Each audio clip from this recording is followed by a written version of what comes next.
இயேசு கிறிஸ்துவுக்கு பிரியமானவர்களே, ஆண்டவராகிய இயேசு கிறிஸ்துவின் திருப்பெயரிலே நல்வாழ்த்துக்கள். வாய்ஸ் ஆஃப் காட் நிகழ்ச்சியை நாம் கேட்டுக்கொண்டு இருக்கிறோம். ஒவ்வொரு நாளும் ஆண்டவர் இதோ இந்த விவிலியத்தின் வழியாக ஆண்டவர் நம்மோடு பேசுகிறவராய் இருக்கிறார். இந்த வார்த்தையின் வழியாக நமக்கு வாழ்வை காட்டுகிறவராய் இருக்கிறார். இந்த நாளிலும் தூய ஆவியானவர் வழியாக நமக்கு காட்டுகின்ற இறை வார்த்தை 1 பேதுரு 2வது அதிகாரம் 11வது வசனத்தின் பிற்பகுதியை ஆண்டவர் காட்டுகிறார். ஆன்மாவை எதிர்த்து போர் புரியும் ஊனியல்மையின் இச்சைகளை விட்டுவிடும்படி உங்களை வேண்டுகிறேன். அன்பானவர்களே, ஆண்டவர் நம்மை ஒவ்வொருவரையும் பரிசுத்தத்திலே படைத்திருக்கிறார். ஒவ்வொரு மனிதரும் பரிசுத்தமாய் வாழ வேண்டும் என்பதே அவருடைய விருப்பம். நான் பரிசுத்த, நீங்களும் பரிசுத்தமாய் இருங்கள் என்று ஆண்டவர் நம் ஒவ்வொருவரையும் பார்த்து சொல்லுகிறார். அந்த பரிசுத்தத்தை எதிர்த்து போர் புரிய ஊனின் இயல்பின் இச்சைகளை தூண்டுபவன் பிசாசானவன். ஆண்டவருக்கு எதிரியாக இருக்கிற பிசாசானவன் நாம் பரிசுத்தத்தில் என்றும் வாழ நம்மை விடுவதில்லை. நாம் ஒவ்வொரு நாளும் நாம் அதை எதிர்த்து கொண்டுதான் இருக்கிறோம். நம்ம ஆன்மாவை பரிசுத்தமாக இருக்கிற நம் ஆன்மாவை எப்படியாவது இச்சைகளை தூண்டி ஆண்டவரை விட்டு வெளியில் செல்ல வேண்டும் என்பதுதான் அவனுடைய விருப்பம். ஆனால் நம்ம ஆண்டவர், நான் பரிசுத்த, நீங்கள் பரிசுத்தமாக இருப்பது தான் என்னுடைய விருப்பம் என்று சொல்லுகிறார்.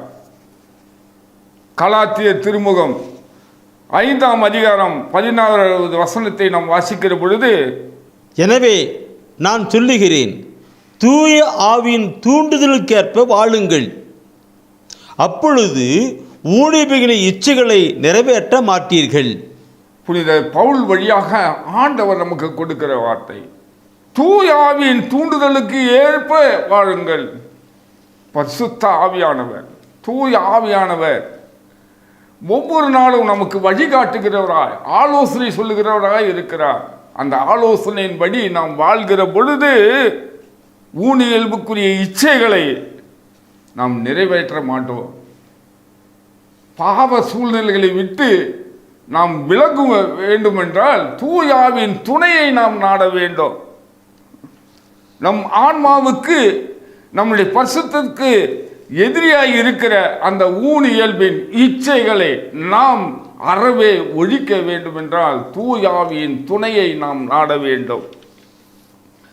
தூயாவியின் விருப்பம் கலாத்தியர் திருமுகம் 5ஆம் அதிகாரம் 17வது வசனத்திலே நாம் பார்க்கிற பொழுது, தூய ஆவியின் விருப்பம் ஊனியல்புக்கு முரணானது. நாம் பரிசுத்தமாக இருக்கிறோம் என்றால் தீய இச்சைகள் அந்த பரிசுத்தத்துக்கு எதிரியாக முரணாக இருக்கும். இவை ஒன்று முரணாக இருப்பதால் நீங்கள் செய்ய விரும்பியதை செய்ய முடியவில்லை. நாம் பரிசுத்தமாக இருக்க விரும்புகிறோம், நல்லதை செய்ய விரும்புகிறோம், கடவுளுக்கு ஏற்றபடி இருக்க விரும்புகிறோம், அவருடைய வழியில் செல்ல விரும்புகிறோம். ஆனால் எதிரியான அந்த தீய இச்சைகளை தூண்டுகிறவன் நம்மை அந்த பரிசுத்தத்திலிருந்து, நல்லதை செய்யக்கூடிய அந்த சூழ்நிலையிலிருந்து நம்மை அப்புறவே செய்கிறான். ரோமர் திருமுகம் 8ஆம் அதிகாரம் 13ஆம் வசனத்திலே நாம் பார்க்கிற பொழுது, தூயாவின் துணையால் உடலின் தீச்செயல்களை சாகடித்தால் நீங்கள் வாழ்வீர்கள். நாம் ஆண்டவரோடு என்றும் வாழ இருக்க வேண்டும் என்றால் தூயாவின் துணையை நாட வேண்டும். நம்முடைய பரிசுத்தத்துக்கு எதிரியாக இருக்கிற அந்த தீய இச்சைகளை நாம் விட்டு விட வேண்டும் என்றால் அந்த தூயாவின் துணையை நாம் வருந்தி கேட்டு பெற்றுக்கொள்ள வேண்டும். தூயாவியானவரே என் உள்ளத்திலே வாரும் என்று சொல்லி தூயாவியின் துணையை நாடுகிற பொழுது நம்முடைய பரிசுத்தத்துக்கு எதிராக இருக்கிற அந்த தீய இச்சைகளில் இருந்து நாம் விடுபட்டு ஆண்டவரோடு நாம் பயணிக்கக்கூடியவர்களாய் இருப்போம். நாம் ஜெபிப்போம். அன்பான ஆண்டவரே, உமக்கு நன்றி செலுத்துகிறோம். ஆண்டவரே, நாங்கள் பரிசுத்தமாய் இருக்க வேண்டும் என்பது உமது விருப்பம். ஆண்டவரே, என்னுடைய பரிசுத்தத்துக்கு எதிராக இருக்கிற அந்த இச்சைகளை, ஊனியல் இச்சைகளை விடக்கூடிய சக்தியும் துணையும் தூய ஆவியின் துணை கொண்டு நாங்கள் வாழ நீர் கிருபை செய்வீராக. எங்களை ஆசீர்வதியும் ஆண்டவரே.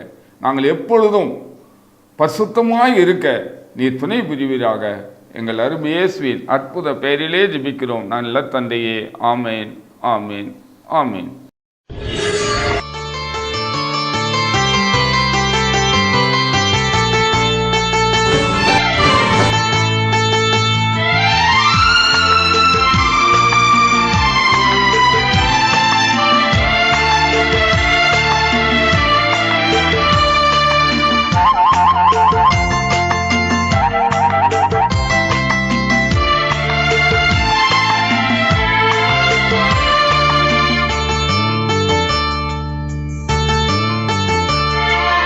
இறைவார்த்தை கேட்டு இதயத்தில் ஏற்று எந்நாளும் வாழ்ந்து என்றும் பறைசாற்று.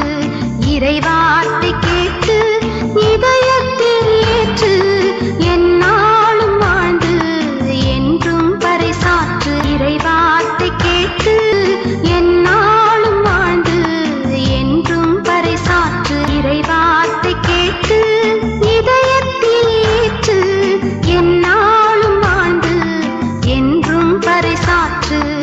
இறைவார்த்தை கேட்டு